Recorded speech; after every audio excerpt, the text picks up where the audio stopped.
Hey guys, so welcome back to another video. So this week I decided to show you guys another doc that I made.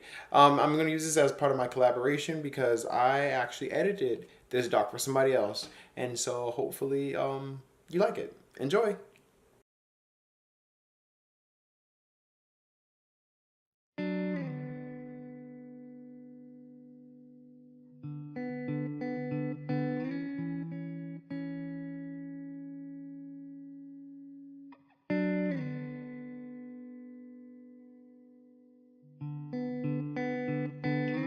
That's when I started to really create, is when I got my heart broken and I didn't know how to deal with it. I was quite reckless, I was having a load of sex with strangers, I was drinking, I was very negative about myself, I wasn't the kindest person. So when I was locked up in my studio just painting, I could truly be myself and truly let loose, and I felt quite accepted. So that's when the whole painting and artwork really started coming together. That's when the body of work really started pulling through.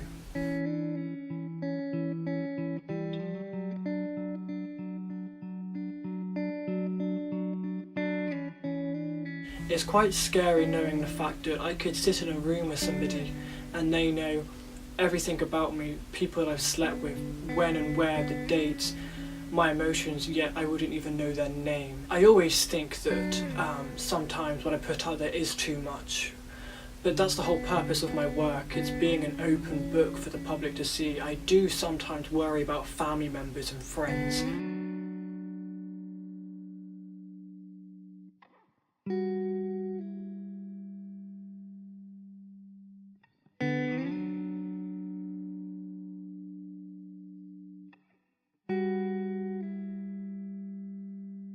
I always use text in my artwork, always.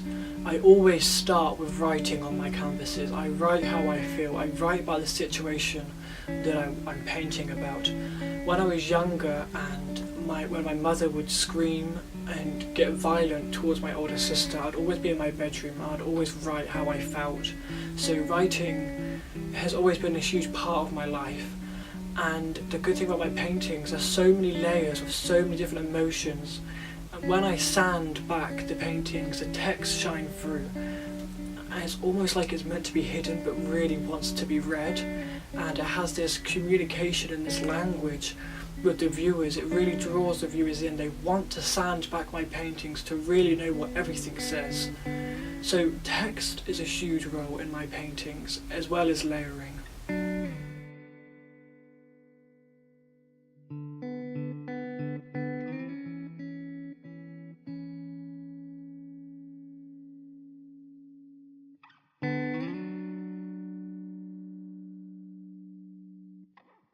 So my mother has always suffered with an addiction, mostly alcohol, but a lot of drugs as well.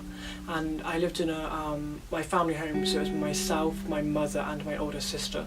My older sister's always been the bodyguard of the family and keeping everything together, whilst I was young and going to school. My mother having an addiction really did affect both of us in a way, and that's where my art started to come from. I started to write about how I felt about my mum drinking, because there were times where it got violent and there was only me writing it down was the only way I could talk about it or understand it.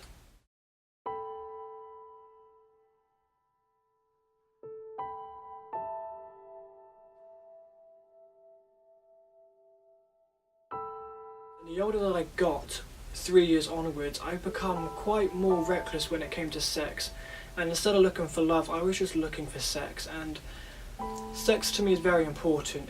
It's another word of love to me. So I visited a lot of bathhouses in Chicago where gay men would go, pay money and have sex with one another. And when I went, I had sex with around about 14 strangers in one night, and it was very graphic and very shocking.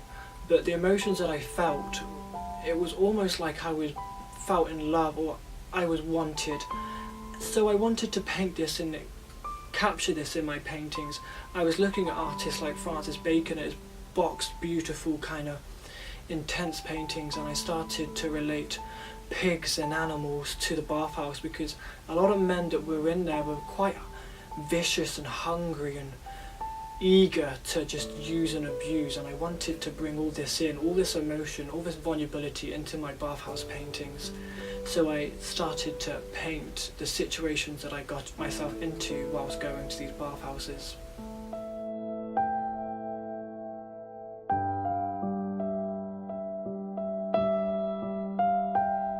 I've learned a lot, and I do believe without my mother being the alcoholic that she is, I wouldn't be as strong as I am today, and I wouldn't be where I am today, and I wouldn't have gone to a foreign country or travelled or ran away in a way.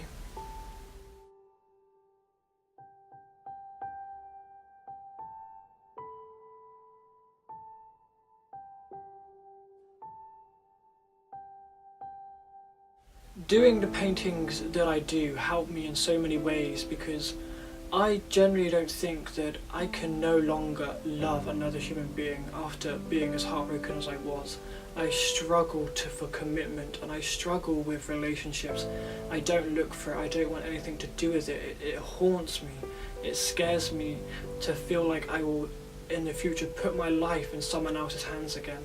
So the paintings aren't just paintings, my artwork isn't just artwork, it's a real honest soul of mine, where that is my relationship with the paint, with the canvas.